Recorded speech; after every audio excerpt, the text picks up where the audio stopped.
Pakistan super league শেষ করে বাংলাদেশের বিপক্ষে ঘরের মাঠে ৩ ম্যাচে টি-২০ সিরিজে মাঠে নামছেন পাকিস্তানের ক্রিকেটাররা।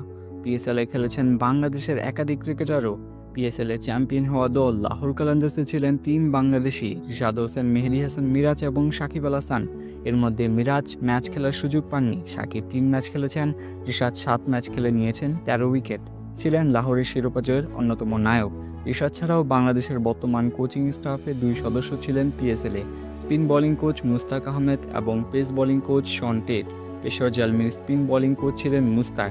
টেট ছিলেন করাচি কিংসের সহকারী এবং পেস বোলিং কোচের দায়িত্বে। সবার পিএসএল অভিজ্ঞতা পাকিস্তান সিরিজে কাজে লাগাতে চান বাংলাদেশ দলের প্রধান কোচ।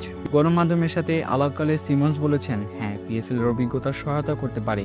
আমরা এখানকার কন্ডিশন কাজে লাগানোর চেষ্টা করছি। এখানে কয়েকজন পিএসএল খেলেছেন, শন মুশিরা পিএসএল ছিল, ওদের কাছ থেকে তথ্য অভিজ্ঞতা নিতে পারবো এবং সিদ্ধান্ত নিতে পারবো।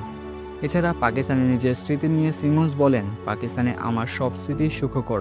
পাকিস্তানে খেলতে খুব ভালো লাগতো, তখন বাইরে ঘোরাফেরার স্বাধীনতা ছিল।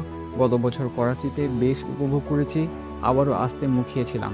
২৮ মে মাঠে গড়াবে পাকিস্তান এবং বাংলাদেশের মধ্যকার ৩ ম্যাচে টি-২০ সিরিজের প্রথম ম্যাচ।